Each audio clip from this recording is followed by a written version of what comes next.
Hi, my name's Adrianna Barnes, and this is my book report for Ethnic Christianity. Well, I'll start you off with a quick summary of the book that I read, which is the Screwtape Letters. It's written by C.S. Lewis, and if you know him from Narnia, then you already know that he kind of comes up with some out-of-the-box sort of things. And this book is like even more beyond that. This book is crazy because it's written from the perspective of a demon, which is something that most Christians would never think of. And they might not even want to be a part of it. They might think it's like bad or something. I know my mom probably wouldn't like it. But aside from that, a summary of the book is basically it's a collection of all these letters that this demon, who's like a senior demon, he's advanced, he's just kind of higher up. This demon, his name is Screwtape, and it's a collection of letters that he's written to his nephew, who's like a junior demon. He's lower, he's just a tempter. His name is Wormwood. And in the letters, it's basically Screwtape just advising Wormwood on how to be the best demon he can be, and how to ensure that the person that he is like influencing, which they call the patient, which is weird in itself, but he's just telling him or advising him on how to make sure that that patient ends up being damned to hell. That's the ultimate goal. And early on in the book, you can see that Wormwood isn't very good at his job because the patient actually converts to Christianity in the book, as Wormwood's supposed to be like creating his damnation. But that's basically how it goes. It's just Wormwood's always kind of like failing at being a good demon, and Screwtape's always criticizing him and saying how horrible he is and yelling at him and just kind of being mean. But I mean, he's a demon, so you should expect as much.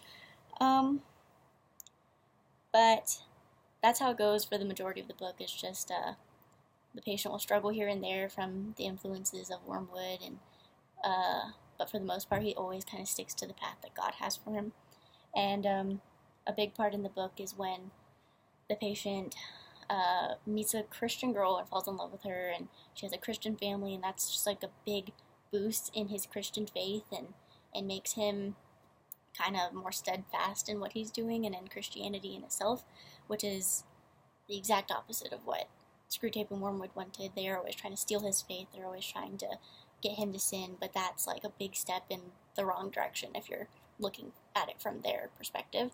And when that happens, Screwtape gets so angry that he turns into a centipede, which is really weird and really gross. I don't like bugs, so it's not cool. But that's what happens. And soon after that, the patient, he ends up having to go to World War II, and he dies there and goes to heaven. And that's kind of the end of it for him, obviously. And by the very, very end of the book, it's kind of funny, but by the very, very end of the book, Wormwood ends up turning in Screwtape to the infernal police for heresy. So then he ends up getting in trouble, going to jail, whatever, in hell. So nothing ends up well for Screwtape, and that's what I guess he gets for being so mean to his nephew, who's also a demon. Although they're probably all mean to each other. I don't know how that works. I'm not a demon, but that's basically what happened. The two big things that I got from this book, one of them comes from a quote from the book that says, "The safest road to hell is the gradual one. The gentle slope, soft underfoot, without sudden turnings, without milestones, without signposts." And Screwtape wrote this, I think, in letter 12. And what that spoke to me is just, it's kind of, I mean, you've heard it many times that, it's a gradual thing that happens whenever you kind of get into a sinful way of life. It doesn't just automatically go into that. It's very gradual baby steps that get you into something that you never thought you would be into. And that just kind of reinforced that idea to me. And basically it was like, you have to pay close attention, because you might think that, doing one bad thing here that's not a big thing isn't a big deal, but it actually is, because sin is a gradual thing, and it'll get you to a place that you never wanted to be, and ultimately it could lead to your damnation. That was literally the demon's goal in saying this, is try to get your patient to mess up here and the little things, because it's the little things that gradually get into the big things that will ultimately lead you to going to hell. And that's just a big thing. It like shocked me. It kind of like woke me up. Like, you can't allow yourself to make little mistakes, because that's what leads to the big things. And another thing is just, it was just like the book itself kind of taught this to me, or like brought this to my attention and affected me.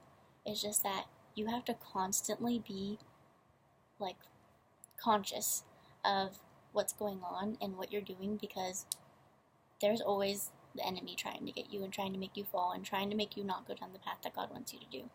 And you just have to be conscious, and you have to be very vigilant, and make sure that you are always praying and making sure that you're doing what God wants you to do, because there's always someone or something that's trying to stop you from doing that, or trying to make you to go the wrong path. And that's basically my takeaways from it. And here's my book. It's very pretty, you can see. And sometimes I got a little bored and I did a little doodling in it.